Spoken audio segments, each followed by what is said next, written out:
Everyone, in this video we are going to discuss about carbohydrates.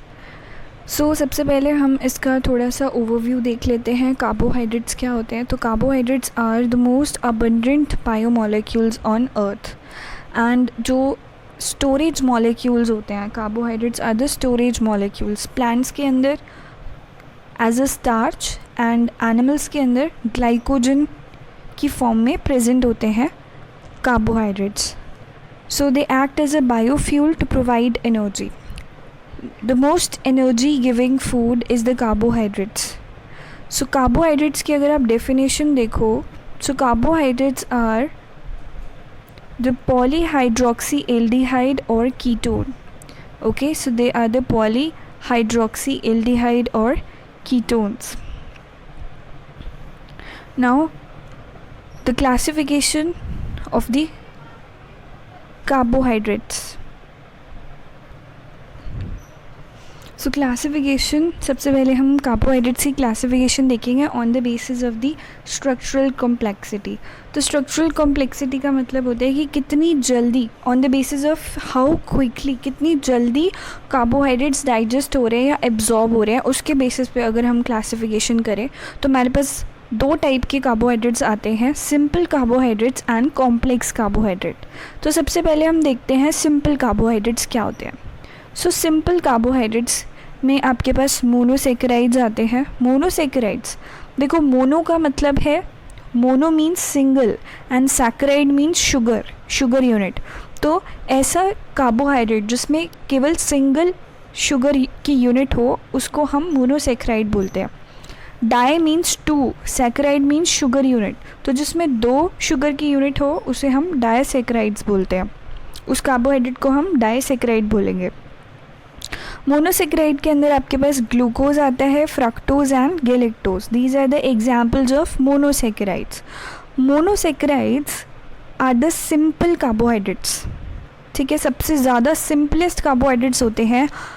आप इनको further break down नहीं कर सकते, हाइड्रोलिसिस करने पर आप इनको फर्दर ब्रेक डाउन नहीं कर सकते, इनको और छोटे स्मॉलर यूनिट्स में नहीं तोड़ सकते. सो ये जो कार्बोहाइड्रेट्स हैं मोनोसेकेराइड्स, ये क्योंकि सिंपल कार्बोहाइड्रेट्स हैं तो वो डायरेक्टली आपके बॉडी के अंदर एब्जॉर्ब हो जाते हैं एंड हमें कोई स्प्लिट डाउन करने की भी ज़रूरत नहीं है कि हम एंजाइम्स को लाएं और उनको स्प्लिट डाउन कराएं फर्दर. तो नहीं, वो डायरेक्टली एब्जॉर्ब हो जाते हैं and they are easy to digest. अब आते हैं हम disaccharides. Disaccharides, di means two, saccharide means sugar unit, जिसमें कि दो शुगर यूनिट्स होती हैं. ऐसे कार्बोहाइड्रेट्स जो कि हाइड्रोलिसिस करने पर दो मोनोसेकेराइड की यूनिट में टूटते हैं उन्हें हम डायसेकेराइड बोलते हैं. Okay, so the examples are lactose, sucrose and maltose.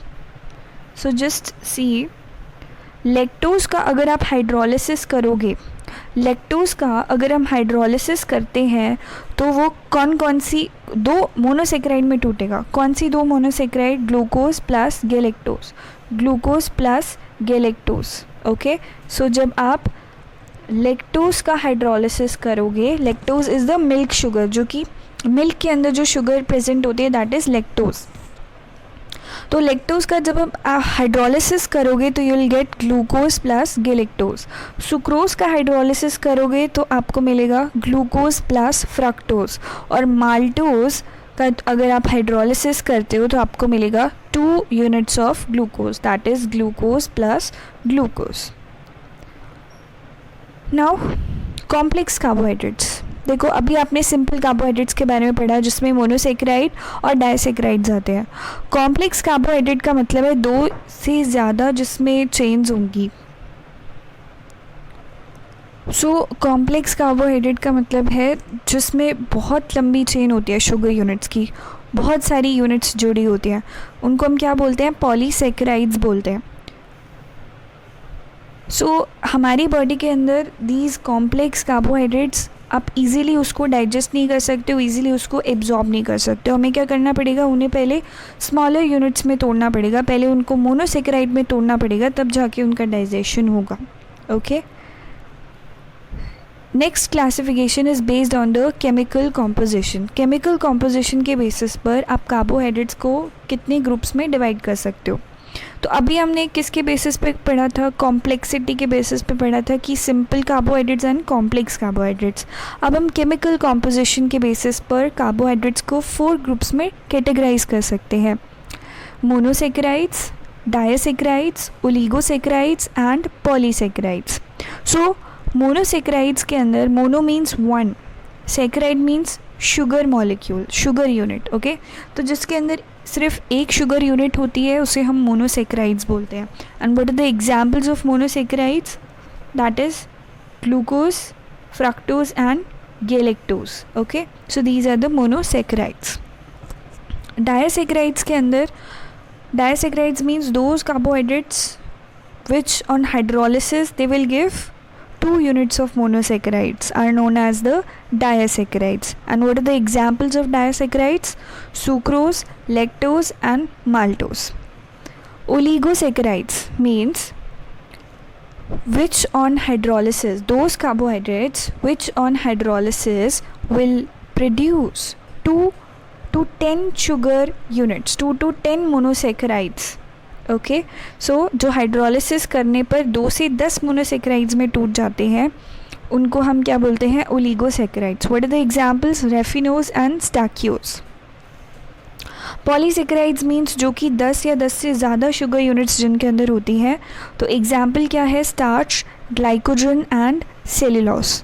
Okay, so starch is a storage molecule in plants, whereas the glycogen is the storage molecule in the animals. So this was the chemical classification, the classification based on the chemical composition.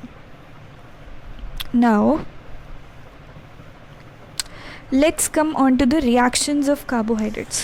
ठीक है, बहुत सारी reactions होती है जो carbohydrates undergo करते हैं. उनमें से जो important reactions हैं that we are going to discuss over here. The first one is the Mutter rotation. But before that you should know the structure of the carbohydrate. Okay, तो glucose का structure हम कैसे बनाते हैं? Glucose का structure अगर आपको आ जाए कि ग्लूकोज का स्ट्रक्चर बनाओ, राइबोज का स्ट्रक्चर बनाओ, तो आप कैसे बनाओगे? काफ़ी डिफ़िकल्ट लगता है बनाने में, बट होता नहीं है. आपने क्या एक ट्रिक यूज़ करनी है. ठीक है, कैसे? आप सबसे पहले ना स्केलेटन बना लो. क्या बनाना है आपको? स्केलेटन बनाना है. देखो, ग्लूकोज का फॉर्मूला, सबसे पहले ग्लूकोज का फॉर्मूला क्या होता है? C6H12O6. राइट, अब हमें इसका स्ट्रक्चर बनाना है, तो वो हम कैसे बनाएंगे? 6 कार्बन है इसके अंदर, तो हम क्या बना लेंगे? सिंपल एक स्केलेटन बना लो, उसमें 6 कार्बन बना लो. 1 2 3 4 5 and here it is 6. Okay, तो हमने क्या बना लिया? 6 कार्बन बना लिए. सबसे पहला काम क्या करना है? 6 कार्बन बना लो. ओके, अब आपको क्या करना है? ऊपर नीचे वाले में क्या लगा दो? CH2OH. जो लास्ट कार्बन है वहाँ पे क्या आ जाएगा? CH2OH लगाना है. तो मैं इसको ऐसे भी लिख सकती हूँ कि एक H मैं यहाँ लगा देती हूँ, एक यहाँ पे लगा देती हूँ, एंड दिस इज़ OH. तो नीचे वाले ग्रुप पे आपने क्या लगाना होता है? नीचे वाले कार्बन पे क्या लगाना होता है? CH2OH होता है. नीचे क्या होता है? CH2OH. ओके, सो अभी आपको लास्ट कार्बन का याद रखना है. मैं कार्बन नंबर 1 पे आते हैं. अब हम कार्बन नंबर 1 पे आप क्या लगते हो? CHO ग्रुप होता है, तो CHO ग्रुप होगा, तो इधर ऑक्सीजन लगा देते हैं एंड इधर हाइड्रोजन लगा देते हैं. तो पहले हम नंबरिंग कर देते हैं, आपको आसानी हो जाएगी थोड़ा सा समझने में. This is carbon number 1, this is 2, this is 3, this is 4th carbon, this is 5th carbon and this is 6th carbon. Okay, तो अब आप देखो कि फर्स्ट कार्बन पे आपने CHO ग्रुप लगाना है और 6th कार्बन पे क्या होना चाहिए? 6th पोजीशन पे क्या है? CH2OH. ओके, CH2OH पहले ये बना लिया, बहुत बढ़िया. अब उसके बाद आपने क्या करना है? ध्यान से देखना। ओके, सो आपने क्या करना है, राइट साइड पे आप क्या कर दो, सब जगह OH लगा दो। यहाँ पे क्या कर दो, सब जगह OH लगा दो राइट साइड पे। चलो आँख बंद करके सब जगह, जितनी जगह बची है सब पे OH लगा दो। और लेफ़्ट साइड पे क्या लगाना है, आपने हाइड्रोजन लगाना है। लेफ़्ट साइड पे आँख बंद करके हाइड्रोजन लगा दो, अभी के लिए लगा दो। चलो लगा दिया। ओके, हाइड्रोजन लगा दिया। अब यहाँ पे हमने कुछ चेंजेस करने हैं। जो थर्ड कार्बन की पोजीशन है, ये जो थर्ड पोजीशन है, यहाँ पे क्या होता है, इन्वर्जन होता है। ठीक है, मतलब OH और H की पोजीशन उल्टी हो जाती है। तो यहाँ पे आ जाएगा H और यहाँ पे आ जाएगा OH। यहाँ पे आ गया OH, यहाँ पे आ गया H। ठीक है, कार्बन नंबर थर्ड पे आपने ये चेंज करना है। ओके, ये लो जी, आपका बन गया ये ग्लूकोज का स्ट्रक्चर। क्या बन गया आपका, ग्लूकोज का structure. This is the glucose structure. अब आपने सुना होगा alpha glucose, beta glucose, dextro और लेवो रोटेटरी क्या होता है। ठीक है, देखो डेक्स्ट्रो रोटेटरी, लेवो रोटेटरी, इसमें आपने कैसे चेक करना है कि कौन सा जो ग्लूकोज है वो हमारा लेवो रोटेटरी है और कौन सा जो ग्लूकोज है वो हमारा डेक्स्ट्रो रोटेटरी। कौन सा डी ग्लूकोज है, कौन सा क्या है हमारे पास, एल ग्लूकोज है। तो आप क्या चेक करोगे, आप फिफ्थ पोजीशन पे, फिफ्थ कार्बन, ये वाला फिफ्थ कार्बन पे OH किस साइड अटैच है वो आपने देखना है। ओके, तो यहाँ पे क्योंकि राइट साइड अटैच है OH, इसको हम बोलेंगे डी ग्लूकोज। इसको क्या बोलेंगे, डी ग्लूकोज। ठीक है, इसको क्या बोलेंगे हम, डी ग्लूकोज बोलेंगे, क्योंकि यहाँ पे OH फिफ्थ कार्बन पे कौन सी साइड है, राइट साइड है। अब एक और स्ट्रक्चर मैं आपको बना के दिखाती हूँ। चलो एक बार और रिवाइज़ कर लेते हैं हमने क्या पढ़ा है। आपने क्या करना है, 1 2 3 4 5 एंड 6। ठीक है, 6 कार्बन बना दिए। नीचे क्या लगा दिया आपने, CH2OH लगा दिया। ऊपर क्या लगाना है आपने, CHO ग्रुप लगा दिया। अब कार्बन नंबर बाकी सारी, चलो ये स्केलेटन बना देते हैं हम, बना दिया, बहुत बढ़िया। राइट साइड पे सब जगह OH लगा दो, OH OH OH। और लेफ़्ट साइड पे हाइड्रोजन हाइड्रोजन हाइड्रोजन। जो कार्बन नंबर थर्ड है वहाँ पे हमारी क्या होती है, H और OH की पोजीशन चेंज होती है। यहाँ पे H और यहाँ पे OH। ठीक है, अब हमने क्या देखना है, लेवो रोटेटरी ग्लूकोज। ठीक है, लेवो रोटेटरी हम देख रहे हैं। लेवो का मतलब है L means left side, L means left side. तो आप फिफ्थ पोजीशन पे देखो, फिफ्थ पोजीशन पे आपका जो OH है वो क्या होना चाहिए, लेफ़्ट साइड होना चाहिए। OH क्या होना चाहिए, लेफ़्ट साइड होना चाहिए। तो अगर आपका OH कार्बन नंबर 5 पे राइट पोजीशन, लेफ़्ट पोजीशन पे है, तो दैट इज़ द लेवो रोटेटरी। L से आप याद रखना, L मीन्स लेफ़्ट। तो अगर लेफ़्ट साइड पे आपका OH पड़ा हुआ है, इट मीन्स इट इज़ लेवो रोटेटरी ग्लूकोज। यहाँ पे हमने देखा था, यहाँ पे क्या था, फिफ्थ पोजीशन पे राइट साइड में OH पड़ा हुआ है, इसलिए हमने इसको डी ग्लूकोज बोला है, that is dextrorotatory. So I think I am much clear. Okay, so now let's discuss about the reactions of the carbohydrates. What are the different reactions? सबसे पहला जो हम रिएक्शन डिस्कस करने वाले हैं that is म्यूटा rotation. ठीक है, mutarotation. So mutarotation is basically it is the specific rotation of the pure alpha D glucose or beta D glucose that changes over time to reach an equilibrium value, and this is called the muta rotation. So what I mean by that, just see over here. देखो हमने क्या किया, एक aqueous solution लिया जिसमें कि alpha D glucose कितना था, अल्फ़ा डी ग्लूकोज कितना है, 36% alpha D glucose and 64% beta D glucose. Okay, जब बीटा डी ग्लूकोज को पानी में डिज़ोल्व करोगे तो वो प्लेन पोलराइज लाइट को कितने एंगल से घुमाएगा? 18.7 डिग्री, प्लस 18.7 डिग्री। समझ रहे हो?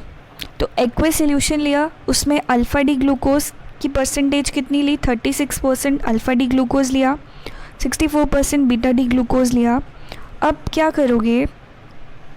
अब अगर मैं बीटा डी ग्लूकोज डिज़ोल्व करती हूँ पानी में, तो मैंने ये देखा कि it rotates the plane polarised light by what angle?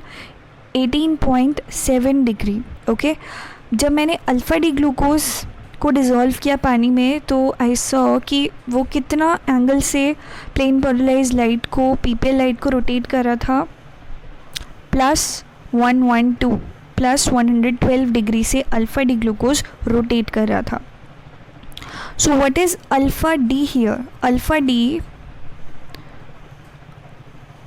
D is your specific, और ऑप्टिकल भी आप बोल सकते हो, rotation. It is the specific rotation, right? So अब क्या होता है, ये देखो, ये हमारे पास ग्लूकोज का स्ट्रक्चर है। इस पे क्या होता है? जो 5th कार्बन पे, जो सी ओवर हियर, जो हमारा 5th कार्बन पे OH होता है, जो लास्ट 2nd पोजीशन कार्बन है उस पे जो OH अटैच है, वो यहाँ पे काम करेगा सारा का सारा। वो क्या चला जाएगा? वो ऊपर चला जाएगा 1st कार्बन के पास। वो क्या चला जाएगा? ऊपर चला जाएगा 1st कार्बन के पास। तो क्या बॉन्ड बन जाएगा? इस तरीके का बॉन्ड बन जाएगा, ठीक है? बीच में ऑक्सीजन बन जाएगा। सो अगर आप इसको देखोगे कि ये वाला जो स्ट्रक्चर है, ये OH उठ के क्या चला जाएगा? ऊपर चला जाएगा। अगर मैं आपको यहाँ पे बताऊँ, एंड में आपको क्या मिलेगा? देखो, जस्ट अ मिनट।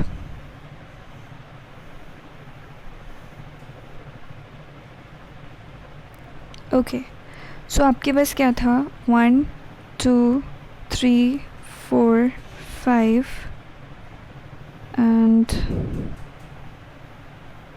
6. ओके, सो यहाँ पे आपके पास था double bond O, H, OH, H, OH, H, OH, H। Structure मैंने आपको ऊपर बनाना सिखाई दिया है। You know that how to make the structure, इसीलिए मैं दोबारा एक्सप्लेन यहाँ पे नहीं कर रही हूँ। ओके, सो नीचे क्या आ जाएगा? H। ओके, सो ये हमारा ग्लूकोज का स्ट्रक्चर है। अब यहाँ पे जो 5th पोजीशन कार्बन पे जो OH है, वो क्या जाएगा? वो जाएगा ऊपर। कहाँ जाएगा? यहाँ पे। सो इस H को मैं थोड़ा इधर बना देती हूँ, ठीक है? ये कहाँ जाएगा? ऊपर जाएगा। ये कहाँ जाएगा? ऊपर जाएगा। तो व्हाट यू विल सी, यहाँ पे, यहाँ तो लग गया आपका H, और यहाँ पे O बॉन्ड, इस तरीके का म्यूटा रोटेशन होता है, ठीक है? So carbon 2 3 4 5 are optically active and would change their plane polarized light or angle when the light falls on them. Glucose is optically active compound. एक और चीज़ यहाँ पे इम्पॉर्टेंट जो आपने याद रखनी है, कौन से कंपाउंड म्यूटा रोटेशन शो नहीं करते हैं और कौन से करते हैं? So fructose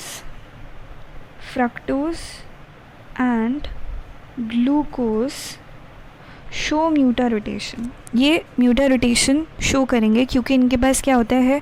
free OH group होता है। Okay, because they have a free OH group. But कौन से ऐसे कंपाउंड्स हैं जो नहीं शो करेंगे? कौन से कार्बोहाइड्रेट्स हैं? For example sucrose and cellulose will not perform the mutarotation. क्यों? क्योंकि उनके पास फ्री OH ग्रुप नहीं है. So the next reaction is the glycoside formation. Glycoside formation, they are formed by the reaction of hydroxyl group of anomeric carbon with the hydroxyl group of any other molecule with elimination of water. A glycosidic bond is formed. So glycosidic bond कैसे बनता है? सबसे पहले हम क्या करते हैं, दो ग्लूकोज का स्ट्रक्चर बना लेते हैं. Let us make two glucose structure over here. ठीक है, just a minute. OH H OH H OH H H OH and here it is H and CH2OH. ठीक है, तो ये हमारी क्या बन गई? This is our alpha glucose. This is our alpha glucose. कैसे पता चलेगा अल्फ़ा ग्लूकोज है या बीटा ग्लूकोज है? देखो, कार्बन नंबर 1 पे अगर OH नीचे की तरफ लटका हुआ है, अगर कार्बन नंबर 1 पे OH नीचे की तरफ लटका हुआ है, it means it is alpha glucose. ठीक है, अब बना लेते हैं इधर हम बीटा ग्लूकोज. चलो, let's make here the beta glucose. Beta glucose में फ़र्क ये है कि कार्बन नंबर 1 पे हाइड्रोजन नीचे लटका होता है और OH क्या होता है, ऊपर होता है. एक ही याद रखना है आपने, अल्फ़ा ग्लूकोज को याद रखो कि फर्स्ट कार्बन पे OH नीचे लटका हुआ होगा, वो अल्फ़ा ग्लूकोज है. ठीक है, और जिस पे हाइड्रोजन नीचे होता है वो कौन होती है? Beta glucose. CH2OH. Very nice. So ये हमारी क्या बन गई? This is our beta glucose. लिख भी देती हूँ मैं यहाँ पे, बीटा ग्लूकोज. अब यहाँ पे देखो, बड़ी मज़ेदार चीज़ होने वाली है. इसका जो OH है और इस वाली का बीटा ग्लूकोज का जो OH है, अब उसमें क्या होगा, यहाँ से वाटर एलिमिनेट होगा. यहाँ से क्या होगा, वाटर एलिमिनेट होगा और ग्लाइकोसाइड बॉन्ड बनेगा. वाटर कैसे एलिमिनेट होगा? देखो, ये वाला H और ये वाला H, वाटर का फॉर्मूला क्या होता है? H2O. तो ये H हम उड़ा देंगे, ये H उड़ा देंगे और एक ऑक्सीजन उड़ा देंगे. चलो भाई, रिमूव कर देते हैं.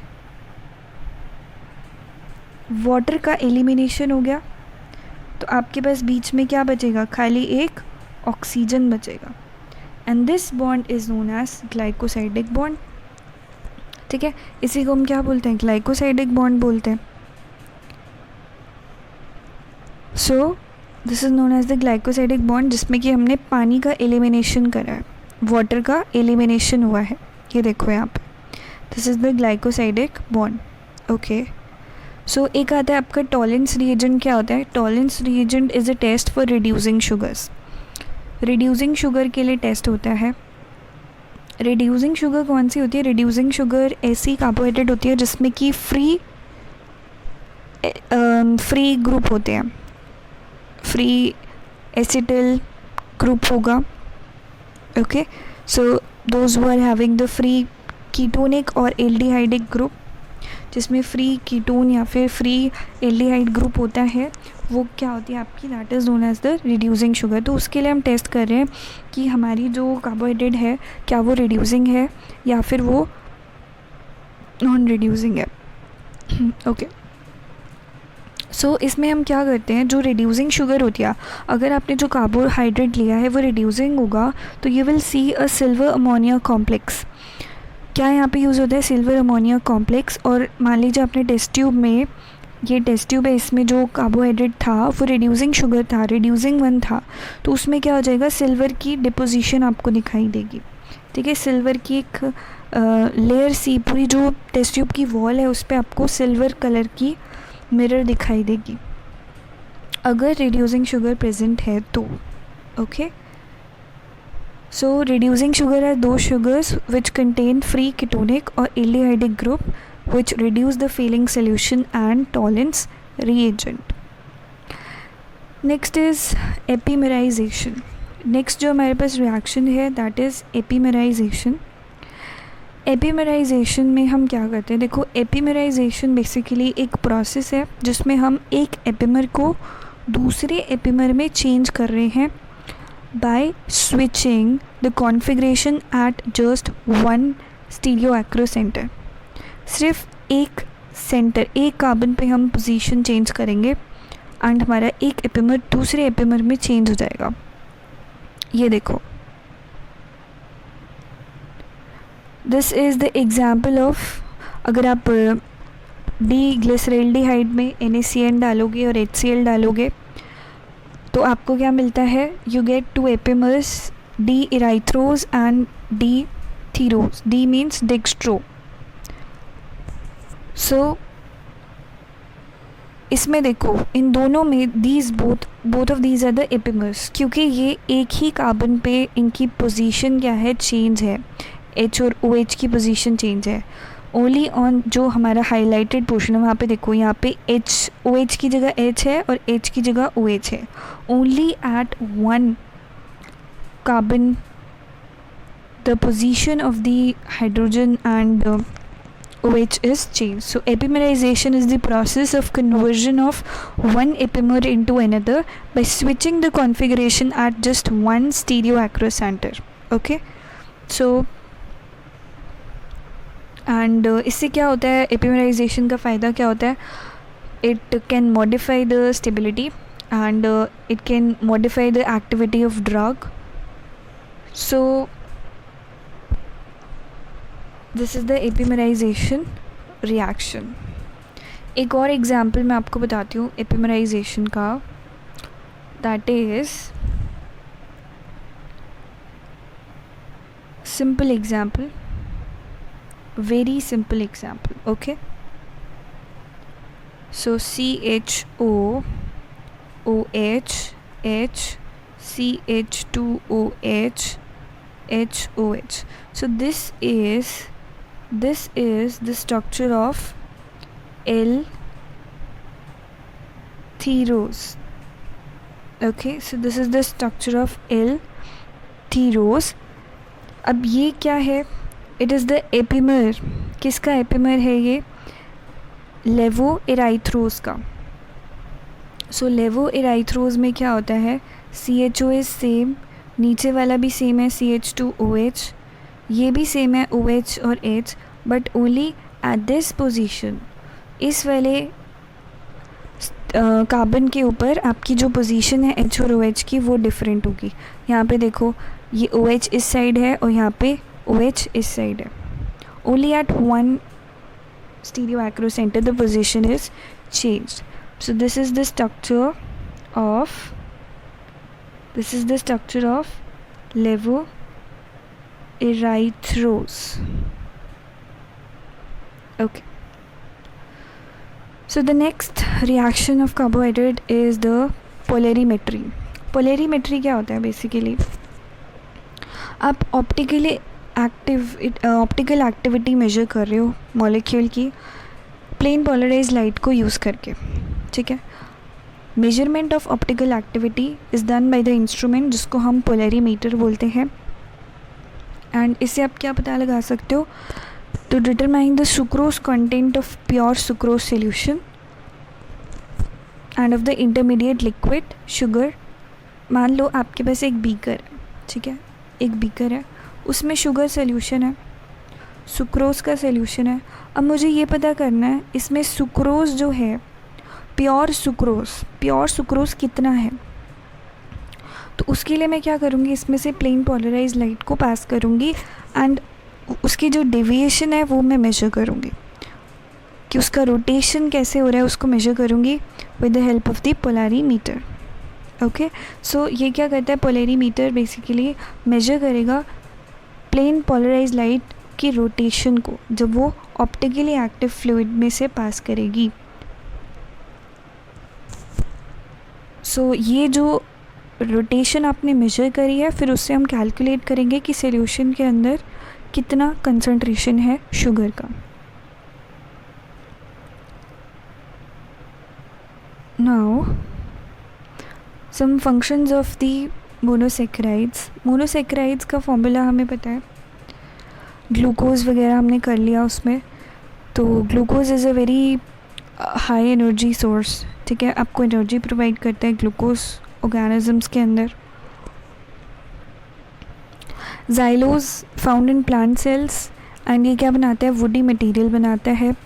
अराबिनोज कॉनिफरस ट्रीज़ में पाया जाता है. राइबोज एंड डीऑक्सीराइबोज को कौन नहीं जानता, आरएनए और डीएनए के स्ट्रक्चर को बनाने वाली जो शुगर है that is ribose and deoxyribose. अगर नहीं होते तो आपका डीएनए आरएनए कैसे बनता. इट मीन्स दैट कार्बोहाइड्रेट्स तो बहुत ज़रूरी है, बहुत इम्पॉर्टेंट है. And also there are best source of energy. Glucose जो है बेस्ट सोर्स ऑफ एनर्जी होता है.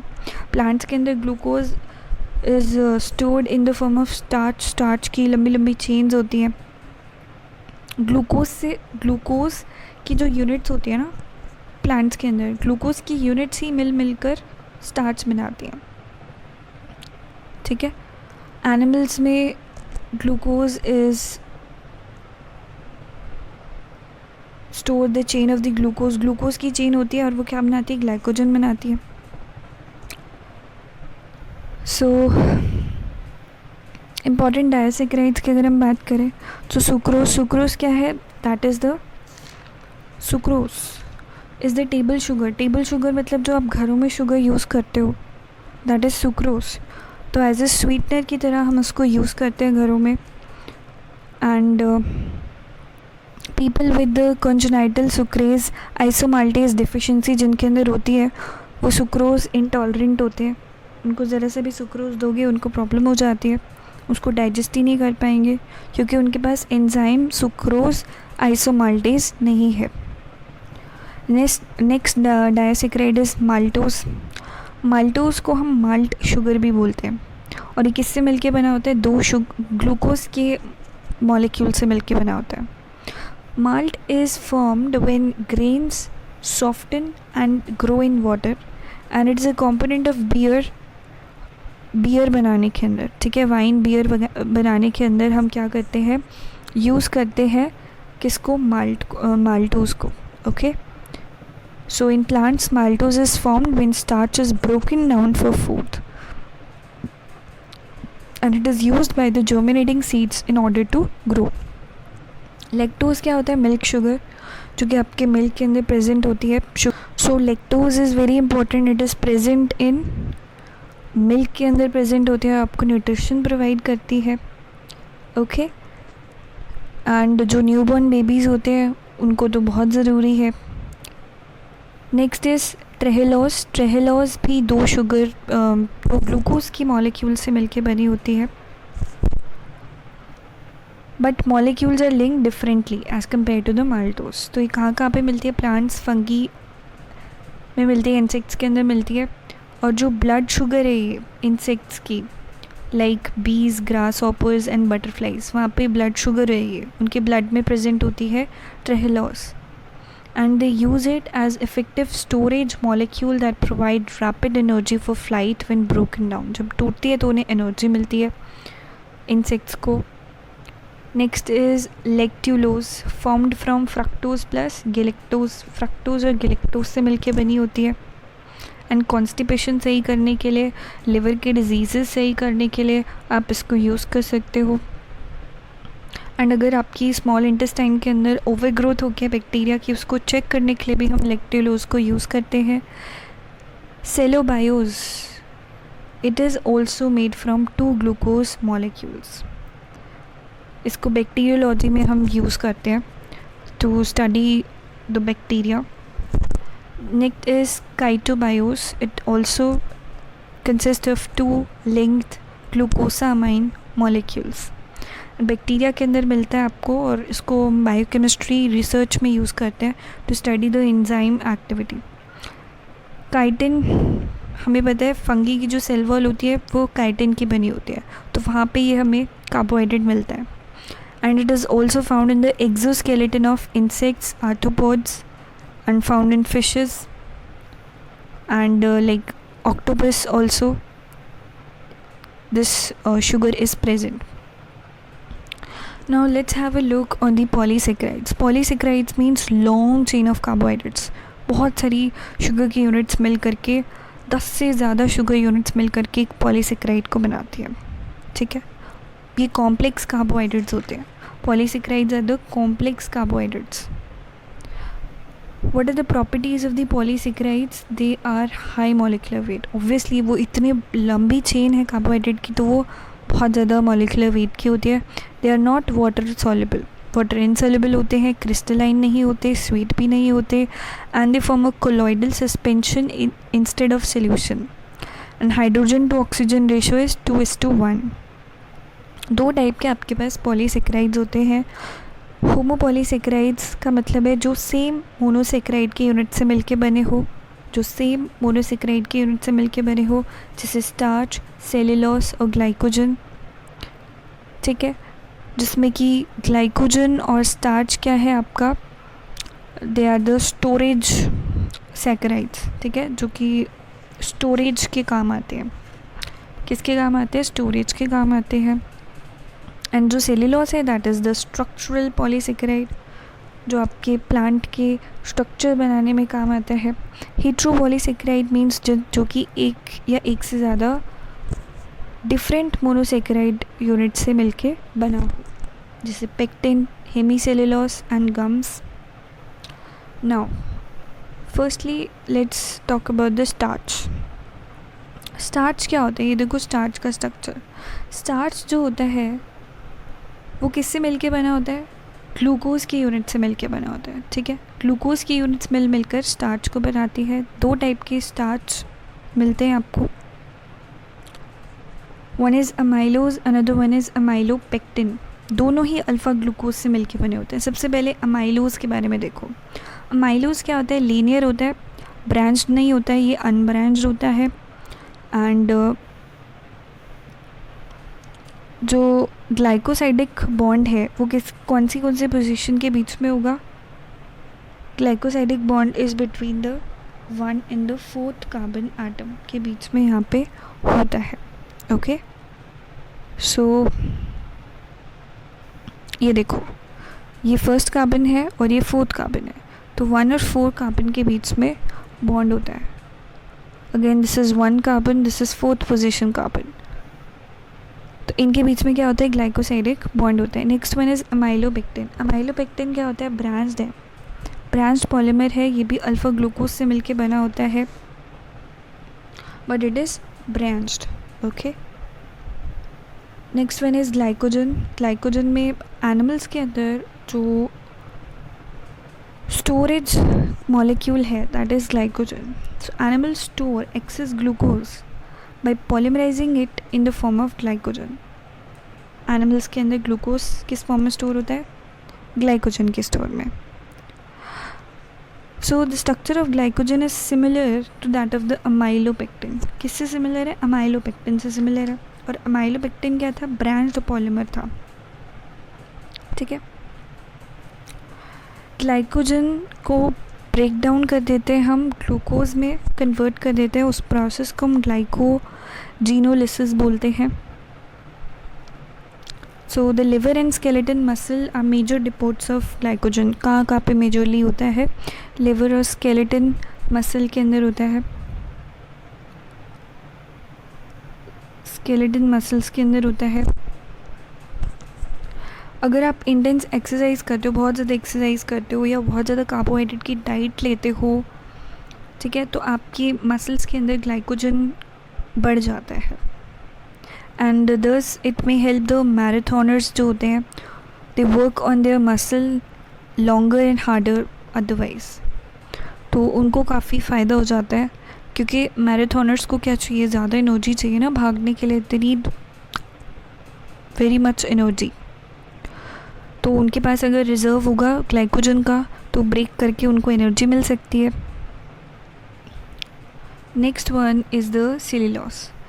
Cellulose is the 3rd polymer made up of glucose. ये भी ग्लूकोज से मिलके बना होता है, बट कौन सी glucose? Beta glucose molecules. Okay, so ये क्या बनाता है? सेलुलोज का काम क्या है? सेलुलोज का काम है it makes the cell wall of the plant cell. It makes the cell wall of the plant cell जो कि प्लांट सेल को रिजिडिटी प्रोवाइड करता है, राइट। सो सेल वॉल काफ़ी टफ होता है and it is not hydrolysed easily, आसानी से हाइड्रोलाइज नहीं हो सकता cellulose, therefore they can not be digested, so it is not a source of energy for humans. The stomach of herbivores contain specific enzyme होते हैं गाय वगैरह के पास, तो जैसे सेल्यूलोज है जो कि सेलुलोज को डाइजेस्ट कर सकता है, हमारे पास नहीं है, ह्यूमन बॉडी के पास नहीं है। Now let's talk about some heteropolysaccharides, मतलब जो अलग अलग मोनोसेकेराइड की यूनिट से मिल करके बने हुए हैं। सबसे पहला है insulin. Insulin is made up of a number of fructofuranose molecule linked together in chains, and इसका काम क्या होता है, it act as a storage food in dahlias, onion and garlic के अंदर, जो as a storage of food कौन काम करता है, इंसुलिन कार्बोहाइड्रेट जो है हमारा। Next one is heparin. Heparin act as a anticoagulant and prevents the intravascular clotting. Then you have the next one, hyaluronic acid, act as a lubricant की तरह act करता है जॉइंट्स में। Then you have chondroitin sulphate, it contributes to the tensile strength and elasticity of cartilages, tendons, ligaments and walls of the aorta. Then at last you have keratin sulphate which is present in cornea, cartilage bone and nails के अंदर present होता है, hair के अंदर present होता है। So these were the सम हीट्रोपॉलीसेकेराइड्स। ऊपर हमने डिस्कस किए थे होमोपॉलीसेकेराइड्स।